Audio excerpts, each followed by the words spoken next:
This episode is brought to you by Blink. Blink Friday starts now with up to 65% off Blink Smart Security. Check on your pets all season long with new Blink Mini 2K Plus cameras.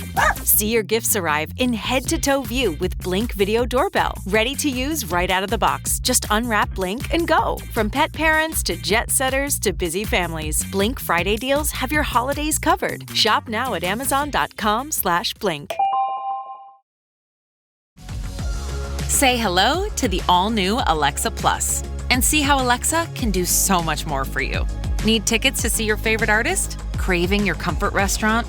Just sit back, relax, and talk naturally. Alexa's on it. It learns your style, anticipates what's next, and makes it happen across Echo, Fire TV, and more.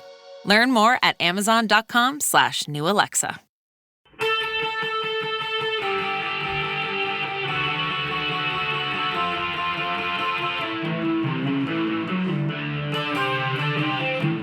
This is the Daily Blast from the New Republic, produced and presented by the DSR Network. I'm your host, Greg Sargent.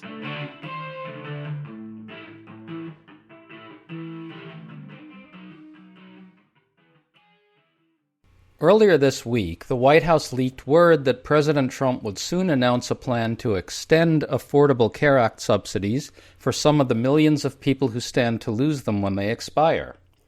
But that plan is now on ice after House Speaker Mike Johnson and Republicans let it be known that it's a non-starter. All this comes as new reporting indicates that House Republicans are seriously panicking about the midterm elections. And Trump is really ramping up his efforts to rig the midterms, exploding at Republicans who won't gerrymander their state's House seats, obviously aware that his party is in trouble. Yet if there's one thing that might help the GOP midterm hopes, it's preventing those ACA subsidies from expiring. But they won't do this. New Republic staff writer Monica Potts has a good new piece digging into the really bizarre disconnect here. So we're talking to her about what all of it means. Monica, nice to have you on. Thanks for having me. So the White House had let word be known that Trump wants to extend the ACA subsidies for 2 years with some income caps, I guess limiting how many people would qualify to win over conservatives. Over 20 million people get these subsidies, and many are set to see huge premium increases or get knocked off health coverage entirely. So you'd think Republicans would want to find a way out of this, but that's not what's happening. Monica, can you tell us what is happening? Right. Well, what's happening is what's been happening all year so far, which is the reason the Democrats wouldn't agree to the continuing resolution that didn't extend healthcare subsidies. So under some of the COVID emergency acts, the subsidies for Affordable Care Act insurance that people purchase on healthcare marketplaces in their states was enhanced. So it gave more money to the people who qualified for it. It increased the people who do qualify for subsidies to some degree.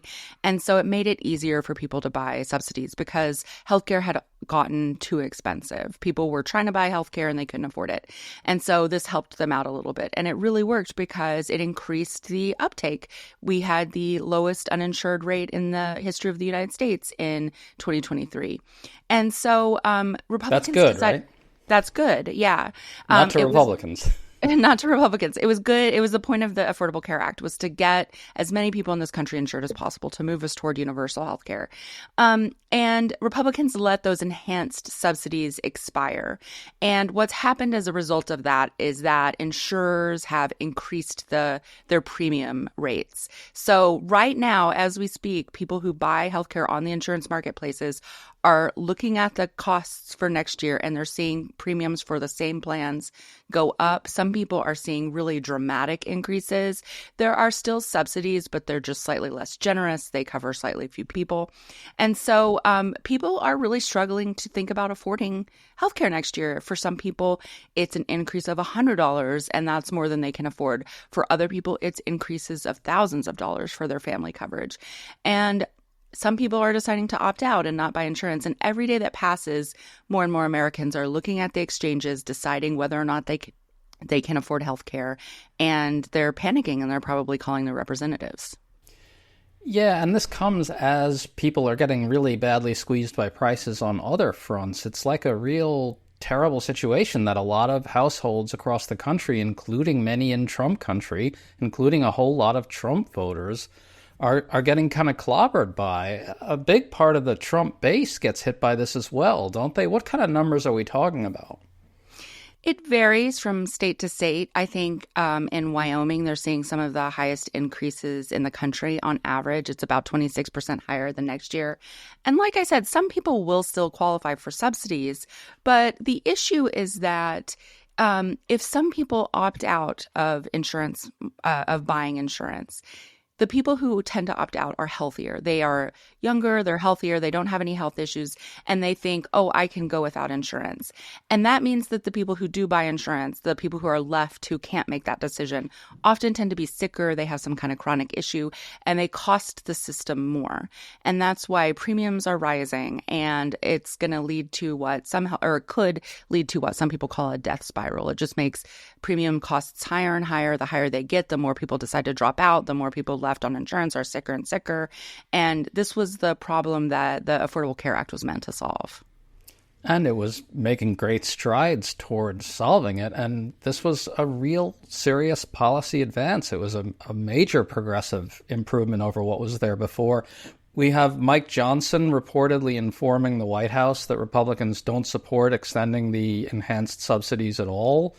This is bizarre politically because you've got all these vulnerable House Republicans who are at serious risk next year, and Republicans just got blown out in elections in New Jersey and in Virginia and elsewhere that were in no small part about exactly this issue. We've had a test run.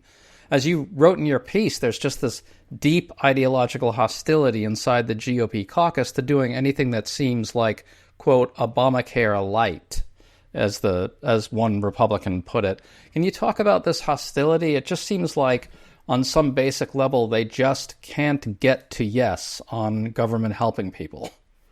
I think that's right. And it's confusing to me, and it's confusing to a lot of the experts I spoke to, because I'm old enough to remember when the healthcare debate happened in Obama's first term.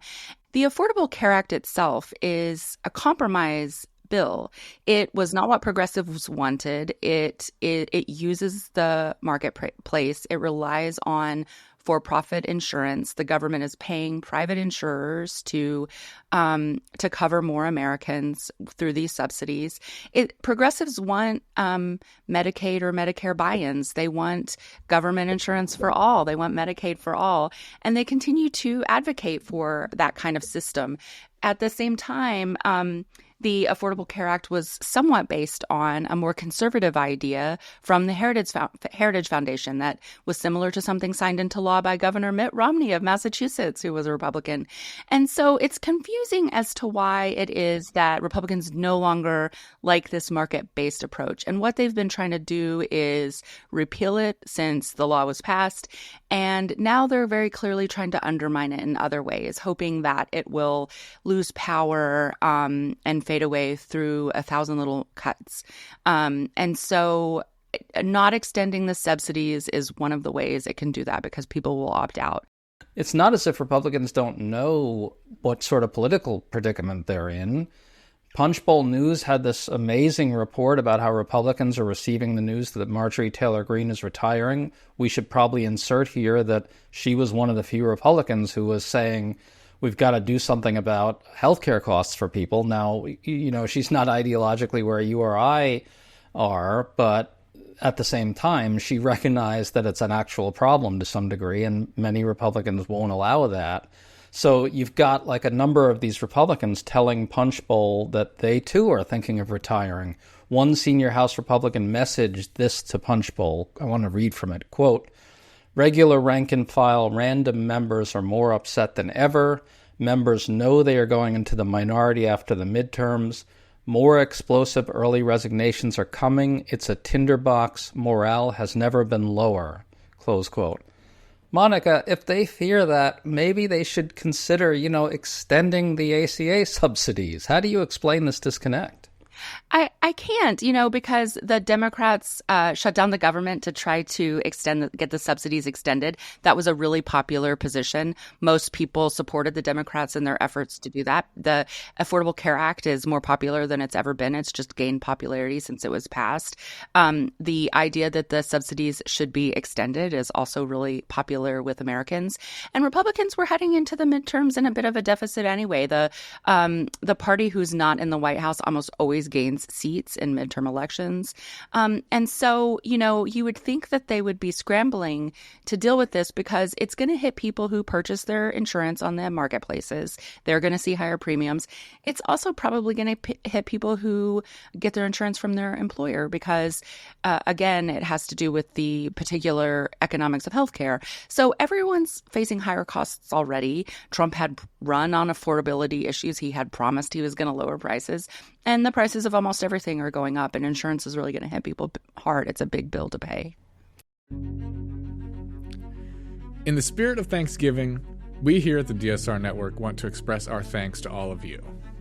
Now, through the end of the month, you can use code GIVETHANKS25 at the dsrnetwork.com/buy for 50% off of a membership to the DSR Network.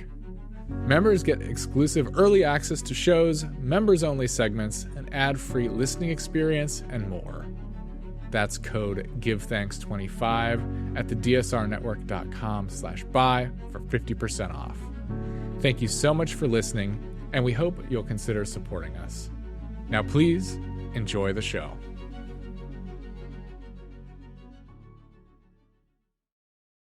Well, I want to switch to Trump because he knows he's got a problem. He just exploded in this wild Truth Social tirade. He urged Indiana Republicans to gerrymander their state.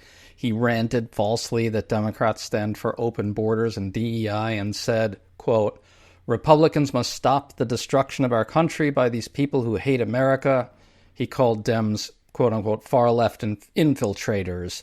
He also said Democrats are standing in the way of Republican tax cuts and deregulation. And Monica, I think that's an interesting tell because, like Trump is saying, Democrats are standing in the way of our plutocratic agenda, the GOP plutocratic agenda of tax cuts and deregulation. But that is really unpopular as an agenda. So then he turns right around and says, hurry up and rig the midterms, Republicans. Isn't that like the perfect window into Republican politics? Yeah, it really is. And of course, it conveniently leaves out that Republicans were trying to gerrymander Texas first. They've been trying to they've been seeing the writing on the wall since Trump was elected. They know they're likely to lose seats in the midterms, and they've been trying to do everything that they can to prevent that from happening. And it seems like everything that they do makes it worse, like Trump's rants, which kind of say the quiet parts out loud always. If we go over the things that Trump and the Republican Party did this term, there was the big, quote unquote, big, beautiful bill, which analysts showed was really a massive upward transfer of resources from the bottom to the top, right? That happened. Then they stood in the way of extending the ACA subsidies, which is also a deeply unpopular policy. It just seems to me like they just got through discovering that plutocracy is deeply unpopular, and instead of correcting it, they're saying, let's do more to rig the elections. And that to me is like a really almost, horrifying tell about how Republican politics really functions. Yeah, it really seems like that they feel like their only chance is to lock down power as when they have it now. And then that way they won't face consequences from the voters, which I think is just another scary thing that's happening in Trump's second term. And they won't face consequences for transferring wealth from the bottom to the top and kicking millions off healthcare. That's the thing that they don't want to face the voters over. You know what I mean? That's right. Yeah. And I think that, when you look across the country, working Americans are suffering so much right now. People in immigrant communities who are scared to go to work because of ICE raids that are picking up even people who were born in the United States because of hostility from, all different corners of the Trump universe. And because, gas is expensive, energy bills are expensive, the labor market is not very good right now. People feel stuck in their jobs. They feel like they're not making enough. They feel like they can't move forward. And so people aren't very optimistic right now. And I think that all the things that Trump is doing are really making it worse to a huge degree.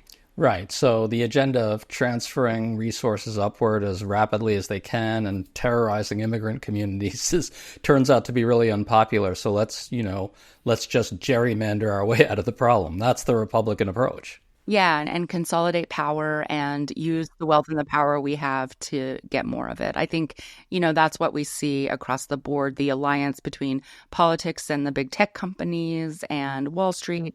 I mean, I think that's what all of this boils down to. And if you step back and look at what's happened with Obamacare, it's really kind of interesting. The Affordable Care Act has been like a central fact about our public life for over 10 years now, over a decade. Republicans did win a couple elections on it, right? In 2010 and 2014, the midterms, they won both those on the ACA to one degree or another. Maybe to some degree it helped Trump win in 2016. I don't know, but let's just grant that.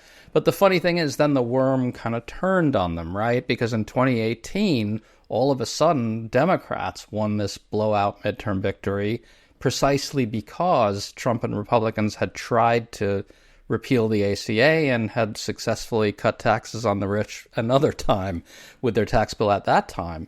But I just want to bear down on this one point, Monica. Like, Trump's takeover of the GOP was supposed to be about a rejection of GOP plutocratic anti-safety net politics, right? Trump himself kind of talked a good game about getting people health care. He spoke a little differently than, say, Paul Ryan, at least rhetorically, and that might be why he won in 2016.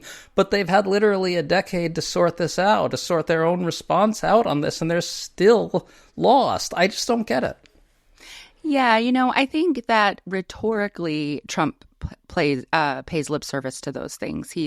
He has been good at, the way that he rallies to a sort of working class ideal, like an image of what the working class was in the past. And he traveled to factories, and sometimes he'll put on a hard hat and get in a truck, and he talks about kind of what he thinks of as kind of manly jobs.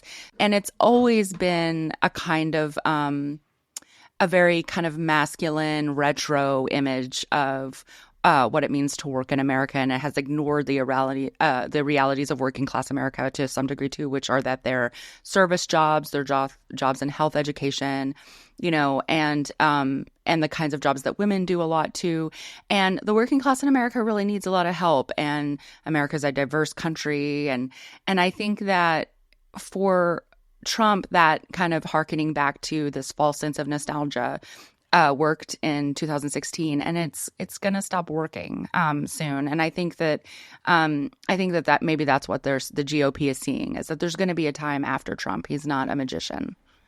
Yeah, you could actually look at Trump's terrorizing of immigrant communities as of a piece with this, because, as you said, Trump kind of presents this idealized from his point of view, picture of the working class as heavily white, heavily male, heavily concentrated in industrial work, in Appalachian fossil fuel type, mining, that type of thing. But the working class today is really quite diverse. It's got a heavy immigrant component to it. And so when he and J.D. Vance go out there and say, we're going to crack down on immigrants to make working people whole, there's a disconnect there too. He's missing the fact that a big chunk of the working class is non-white immigrants. And so it's kind of funny because, it's contradictory in a way, because Trump did make these inroads with non-white working people in 2024. That's a real thing. We can't sort of dismiss that. But it's now looking like that was really pretty shaky, right? In Virginia and in New Jersey, both Mickey Sherrill and Abigail Spanberger actually erased the Republican advantage with non-college voters. And I think the stuff you just brought up is the reason why working people are quickly figuring out that all the stuff that Trump was selling them is all a bunch of bullshit, basically. I think that's right. Somos Votantes, which is an organization that does outreach to Latino voters and also does polling, has found that Trump has steadily lost support from Latinos over the course of the past year. I think that one thing to keep in mind, which is something I always try to remember, is that most people just do not pay that much attention to the ins and outs of politics or every single thing that every president does. And so, in a lot of people's minds, Trump was still a successful businessman, and they had maybe a false memory, or they had a kind of a rosy memory of the economy before COVID, and they thought, well, things were better then. And, he's a businessman. Maybe he can get us out of this mess because, Biden had the bad luck to serve for 4 years that included a really weird post-COVID era and high inflation. And so I think that some people just thought, well, he's a businessman. He can bring us jobs. He can straighten out the economy without thinking too much more about it. And so I think that there were some voters who voted for Trump for that reason. And they're no longer fooled. They can see now what's happening. Well, and just to wrap this up, the Affordable Care Act subsidies issue is really the most important place where a lot of these tensions will have to be resolved in one way or another. What are Republicans going to do? Are they going to just not do anything about the ACA subsidy issue and then just take the hit in the midterms because they're so ideologically opposed to helping people? Or will they find some kind of way of doing something? What do you think? At this point, I think they may just have to not do anything and take the hit because they're running out of time. Open enrollment for plans that start January 1 ends December 15th, which is just a few short weeks away. It's 2 or 3 weeks away, actually. And they really don't have time to do anything other than just extend the subsidies that already exist. It's too late for insurers to change their premium prices. It's probably too late to introduce anything new next year, for next year's plans. So I just don't see I think their choices are either to quickly vote to extend the enhanced subsidies or to not. I think those are the only two choices available to them. And so I think the answer might be that they're just not going to do it. A lot of people are going to lose their insurance. A lot of people are going to face really, really high bills if they want to keep it. And that's what we're going to see next year. Well, I guess to them, it's worth sacrificing the majority to make sure that all these people get hurt really badly. Yeah. I guess that's really the size of it. Monica Potts, always great to talk to you. Thanks so much for coming on. Thanks so much for having me. Hey, Ryan Reynolds here, wishing you a very happy half-off holiday because right now Mint Mobile is offering you the gift of 50% off unlimited. To be clear, that's half price, not half the service. And Mint is still premium unlimited wireless for a great price. So that means a half day, yeah? Give it a try at mintmobile.com/switch. Upfront payment of $45 for 3-month plan, equivalent to $15 per month required. New customer offer for first 3 months only. Speeds slow after 35 gigabytes if network's busy. Taxes and fees extra. See mintmobile.com.